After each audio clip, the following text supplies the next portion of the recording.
What's up, guys? This is Justin with IGN. I'm here with Pete. Behind me is Teresa. Say hello, Teresa. And we are taking a look at Cannon Brawl. This is a game that you're working on at your, two-person studio, Turtle Sandbox. Right.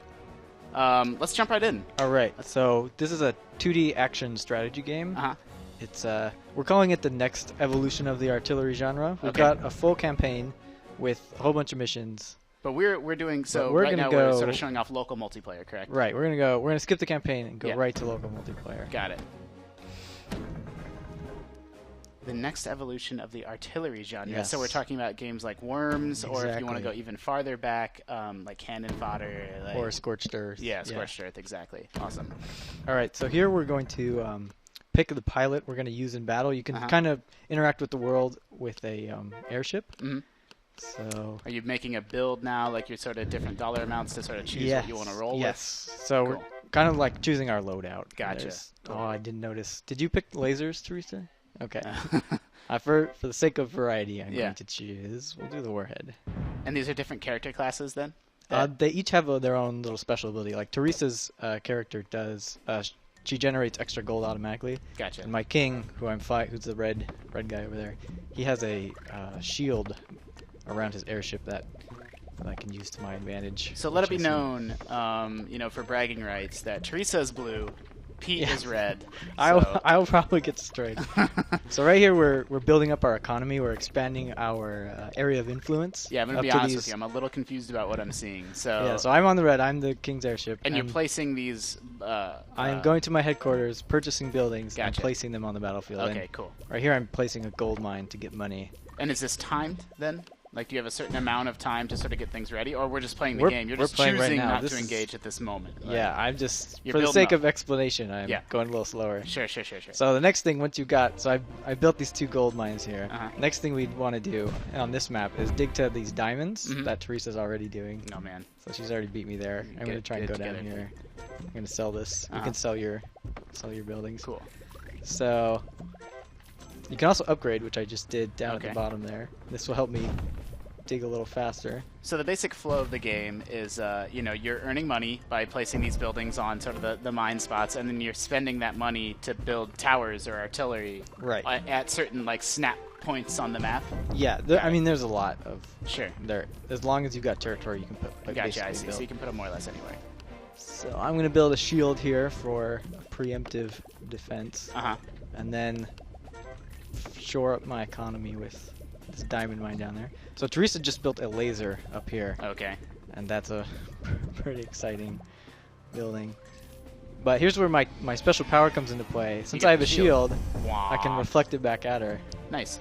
And so it's worth pointing out, we are playing on Windows right now, and you're using Xbox controllers. Right. Are you targeting Windows, other platforms? We're coming out on Steam first. Okay. We got keyboard controls, and we support all PC gamepads. Cool. That I've tested anyway. So Teresa's playing very aggressively right now. Yes. And I was distracted talking. So. Yeah, it's true. You're getting lasered. There's things happening. I'm getting my butt kicked. Is there any significance to? I see sort of some lines connecting her. Oh yeah. So she has. So I have these balloons that grant me territory. She chose a different route, which is they're like a cooldown reduction building. Okay. Is that because that's her character class, or? It's one of the buildings you can choose. Cool, It replaces your. You lost your mine up top. Thanks.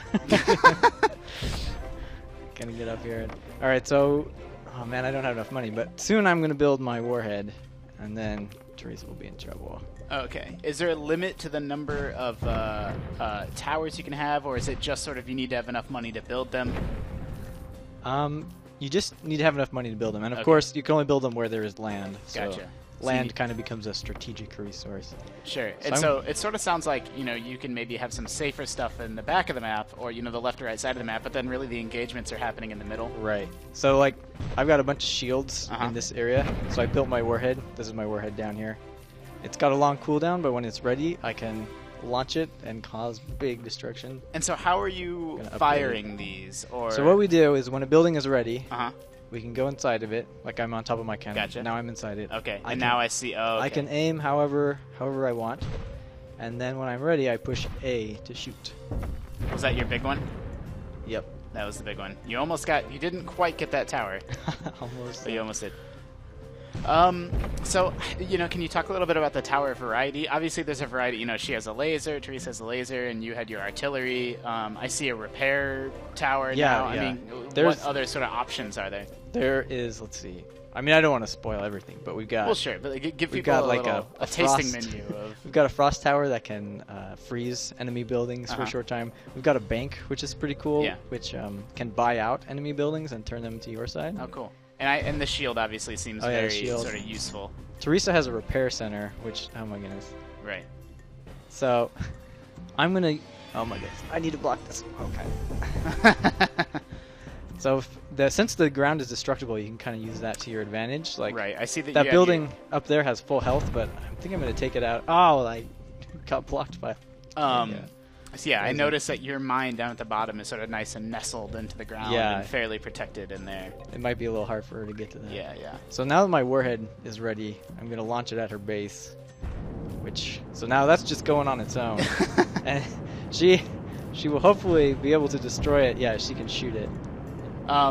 So what sort of the flow of the game is you're kind of trying to protect your base on the side of the map, and if your base is destroyed, you lose then? Right. Okay. So that was big. So I've damaged her base finally. So the matches can sort of, do you have any sort of mechanisms in place if there is kind of a stalemate situation? Right now, it's tuned pretty well such that we haven't had too many stalemates. Sure. But that's something we're definitely always hoping to avoid. And so things, obviously things are getting more and more intense. The ground is becoming more and more destroyed. Right. That's part of what helps avoid a stalemate. Is the map is always changing and always progressing towards like the end. Sure. So at the end of the match, you did mention that you have sort of a full-on campaign, but it seems like this is a game that people are going to be, in my opinion, picking up for the multiplayer. Yes, multiplayer is the main focus. Stat tracking, is it only one-on-one? Can you talk a little bit about what the multiplayer options are? Yeah, so we have online multiplayer working. It's going to be ranked matchmaking. This will be all through Steam. We've got... You know how League of Legends calculates ELO I do. rating? You got those ELO So we've got rankings. that too. Okay. Sure. So you're matched by skill level. Yeah. Right. Yeah. All that good stuff. That's cool. And you're playing local multiplayer right now, so obviously that's also an option for folks. Yes, local multiplayer also an option. We have like if you only have one PC gamepad, you can use the PC gamepad for one person and the keyboard for the other. So cool. So I mean, what else do people need to know about this before we sort of say goodbye? I know that's a very open-ended question. I'm giving you an opportunity. Here, let me rephrase the question. If people are watching this video, they're digging it, they're interested in Cannon Brawl, where can they go to learn more? They should go to cannonbrawlgame.com. Cannonbrawlgame.com. And so, are you on Steam Greenlight, or already approved on Steam, or how does that process work?